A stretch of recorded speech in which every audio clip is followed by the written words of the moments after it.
welcome back everyone for the April 2024 layout update. This is going to be quite a longer video than I normally put out for layout updates because there's been quite a bit going on in the month of April, so we'll get right into it. First thing first, we've got the short street yard here that I've been putting on last, made a video about senior about that last week or the week before, one of the two, just showing the progress on that. So that's all essentially done. The basic layers, what I call the basic layers, is done now. I have been coming back through with some little, if I can find them, here we go, little grass tufts, one set, two set, and I'll be just been putting them along the wall there. There's one there, there's a couple up further up there, so I'll just play around with them whenever I feel like you know, just putting some in there. There's a couple down there by the stairs too. So that's, yeah, like I said, that's the base layer, and I'll come back through. That's ready for operations now, so I'll come back through later on and detail it up a bit more. There's still quite a bit of detail work, and I'm quite sure what I've got to do down. You probably can't see off the camera here, but we were talking about the last time we were talking about this area in here. I'm not too sure what I'm going to do in there, but any ideas, I'll be all ears to hear about those. So I'll move you along. Just bear with me. I don't want to get anybody too dizzy. I'll be into what I call the main area. Now I haven't really put up too much on this. I'll put a couple of videos up, a video at least, of the main area. So this is all just like a shadow box sort of deal. I'll move you back a bit. There we go. A shadow box sort of deal. So we've got reliable lumber here, and if I'm clever enough, you might be able to see it. The gate does open and shut. There's just a wire, you know, it's been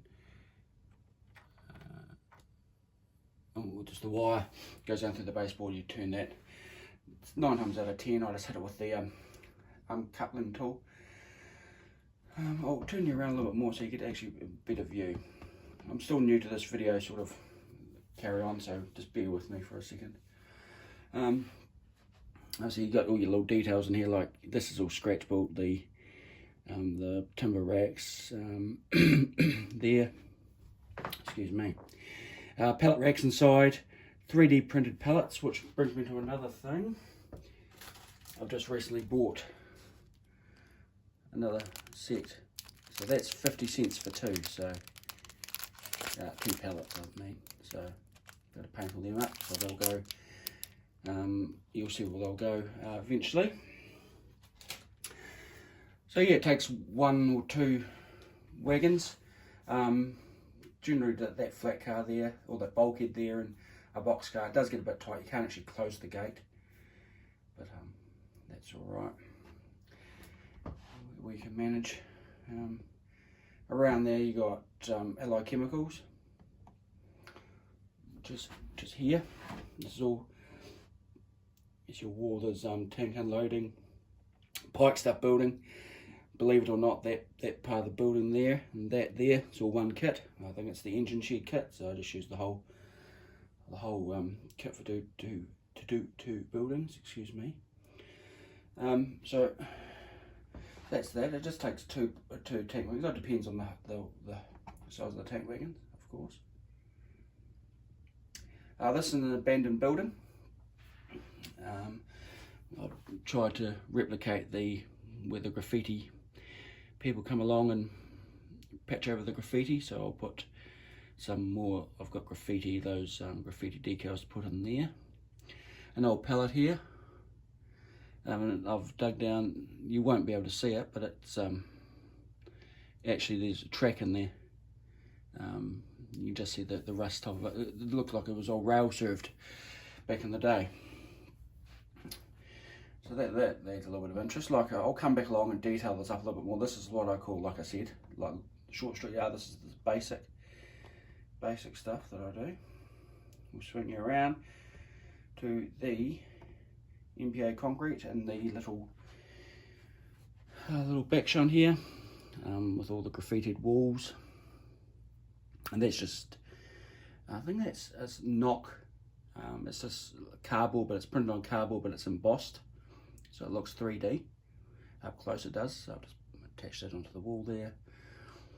Little bits and pieces around here, little die cast loaders and edgy there. And then we move around, we're back around to the area where we unload the ag and the sand and the gravel and cement. Well, ag, sand, I should know this.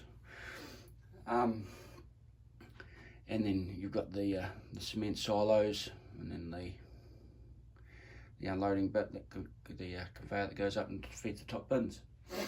So that's that little bit. So if you've got any questions on any of this sort of stuff, or you want to see a bit more, just let me know.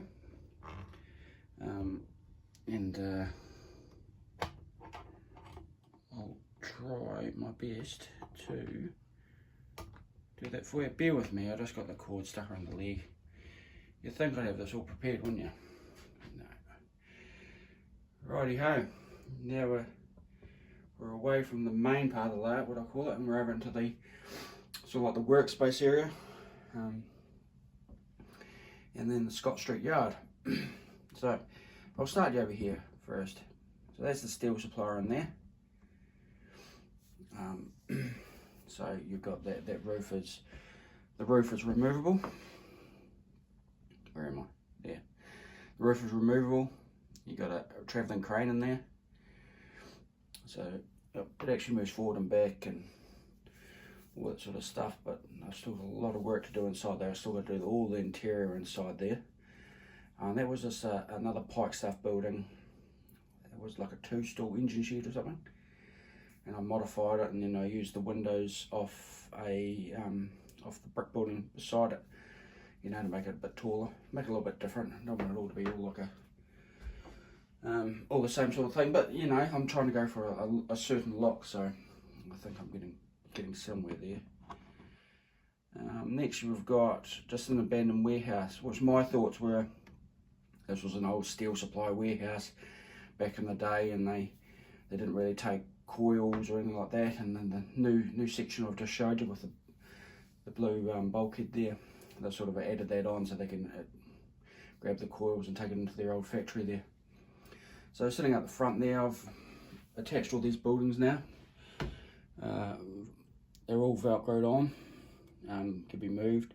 I put a bit of groundwork in here, just put the cork down, EVA foam there and cork there, and actually the walls are notched, the cork's notched, so the walls slide down in there, so it's pretty solid in there.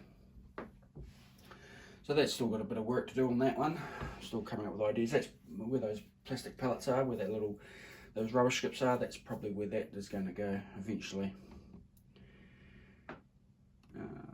Let me move ourselves around over here, and then we move into the far end of Scott Street.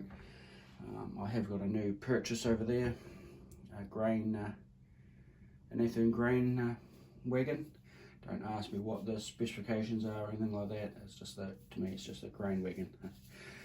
So we've got, I was humming and hawing a bit about what I was going to do with this area in here. Whether or not I was going to put another point in there or another switch that comes off in there, in here. In the end, I've decided I'm going to do a car park situation. I've already got the curbing in front of that, in front of the curbing there. I'll put some. Let me get it for you. Some of these, and so obviously the cars don't get carried away and jump onto the tracks. I'll put those in there. A couple of fire hydrants, I think I'll tidy up that area. And the mess on the bench, but behind you can see the new cork in there. that's raised up a bit. So what I was actually thinking of was, I've got some relay boxes and things like that, so I was actually thinking about utilising my diggers and truck and then making like a little scene that looks like there's going to be a signal or something in there for the, say for instance this was the main line, or a signal out to the yard and stuff like that. So, and all that other building over the other side there, Many Lot Foods, that's still the same. It's still the same over there. The extension board is just sitting here, which is out of view at the moment, just down here, and that clicks onto the end there. I don't really put that up until I'm doing like big operations and stuff like that. So there's not really much else I can sort of update you on really. It has been quite a busy month, like I said. I've still got some stuff on my workbench that I wouldn't mind really getting into, some oil tanks and stuff like that, because I feel like I've been doing scenery and, oh, when I say scenery, it's not big scenery, but I like doing the buildings and scratch building and that sort of stuff. So like I said, if you've got any comments or you want to see anything more, any other little bits and pieces of the layout you want to see, or ask any questions, just ask away. I'm more than happy to answer them. And then it's on to May, and then see what I've got to do for the next month. So hopefully next month will be a bit more on the steel supply building. I've already got the I-beams and the internal stuff for that, so hopefully I can get that underway. I haven't really thought too much about ballasting this part of the layout yet. I just want to get the major parts done and then essentially just operate it, and then see how it's. So I know it runs pretty well. It actually runs really well with the operation side of it and with reliability. Excuse me. So we'll go from there. But I've rambled on long enough. So thanks very much for watching, and I'll catch you on the May update. If not, I might have a little video on bits and pieces, but keep an eye out on the various groups I'm on. Willow Creek Industrial Spur. I'm also on Instagram, and I usually put up little bits and pieces there. So keep on modelling, and I'll catch you next month. Thank you.